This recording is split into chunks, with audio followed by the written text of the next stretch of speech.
அல்லாஹு யஸ்தக்ஸிஉ பிஹிம் வயமுத்துஹும் ஃபீ துக்யானிஹிம் யக்மஹூன். அவர்களை அல்லாஹ் ஏளனம் செய்கிறான். தாங்கள் புரியும் சட்டவிரோத செயல்களில் உழலும்படி கபோதிகளாக தட்டழியும்படி அவர்களை விட்டுவிடுகின்றான். எவ்வளவு இதை விட மோசமாக அந்த கெட்டவங்களுக்கு ஏதாவது ஒன்று சொல்ல முடியுமா அப்படின்னா வேறு எதுவும் சொல்ல முடியுமான்னு தெரியல. அதே மோசத்திலே நீ இன்னும் இன்னும் இன்னும் கிடந்து உழலும்படி அல்லாஹ் விட்டுறான்.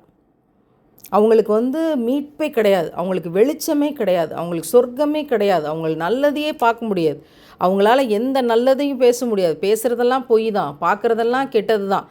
கூட இருக்கிற வேலைகள், கூட இருக்கிற ஆட்கள் எல்லோரும் கெட்டவங்களாக தான் இருக்க முடியும்.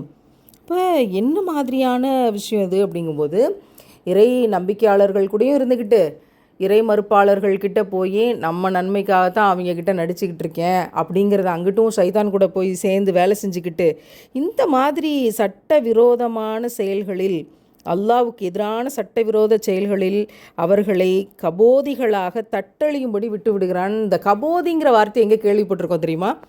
மா தாயே கண்ணில்லாத கபோதிமா அப்படின்னு எங்கேயோ பல இடங்களில் கேட்ட வசனங்களாக இவையெல்லாம் இருக்குது. கபோதி அப்படின்னா வெளிச்சம் இல்லாதவர்கள், பார்வை இல்லாதவர்கள், அறிவில்லாதவர்கள்னு ஒரு சொல் பல இடங்களில் பல பொருளாக இங்கே பேசப்படுகிறது. என்றால் அப்படியே இருட்டுக்குள்ளே இருட்டாகவே இருந்து நீங்கள் மரணித்து போங்கள் அப்படின்னு அல்லாஹ் சொல்கிறான். என்ன காரணம் அப்படின்னா, விட்டு வைத்திருப்பது நல்லதுன்னு அவங்க நினச்சிக்கிட்டு இருக்காங்க. நம்ம நிறைய கெட்டது பண்ணுறோமே, ரொம்ப சந்தோஷமாக இருக்கோம்ல, அல்லாஹ் நமக்கு எல்லாத்தையும் வாரி வாரி கொடுத்துருக்கான்ல, எல்லாத்தையும் மறைச்சிட்டோம்ல, we are very happy அப்படின்னு அந்த மனிதர்கள் நினைத்து கொண்டிருக்கிறார்கள். ஆனால் அவர்களை விட்டு விட்டிருப்பது எதுக்காக அப்படின்னா, இன்னும் அவர்கள் அதிகமாக பாவம் செய்யணும், இன்னும் அவங்க அதிகமாக அந்த பாவத்தோட அடர்த்தியை அதிகமாக்கணும், இன்னும் கெட்ட விஷயங்களை தொடர்ந்து செய்யணும். அப்படி செஞ்சால் கடைசியாக பிடிக்கிற பிடி மிக கடுமையானதாக இருக்கணுங்கிறதுக்காக தான் இவனை இன்னும் ஒன்றும் செய்ய முடியாது, இவன் தொடர்ந்து தட்டழியட்டும் அப்படின்னு அவன் கேட்குறதெல்லாம் கொடுத்து நீ போயிட்டு வா, கடைசியாக உனக்கு இருக்குது அப்படின்னு நிலையான நரகத்தை கொடுப்பதற்கு அல்லாஹ் விட்டு வைத்திருக்கிறான் அப்படின்னு ஏளனம் செய்கிறான்.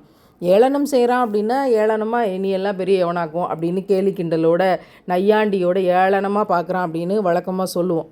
இறை நம்பிக்கையாளர்கள் மீது அவங்க ஏளனத்தை செலுத்தியதற்கு பதிலடியாக எந்த பக்கம் திரும்பினாலும் அவங்களுக்கு வெளிச்சம் கிடைக்காது, இருட்டுக்குள்ளேயே கிடந்து இருட்டுக்குள்ளேயே தட்டழிஞ்சு இருட்டிலேயே இருந்து மரணிக்க வேண்டியது தான். எந்த தப்பை செஞ்சாங்களோ அதை இன்னும் அதிகமாக தொடர்ந்து நரகத்துக்கு போக வேண்டியது தான்.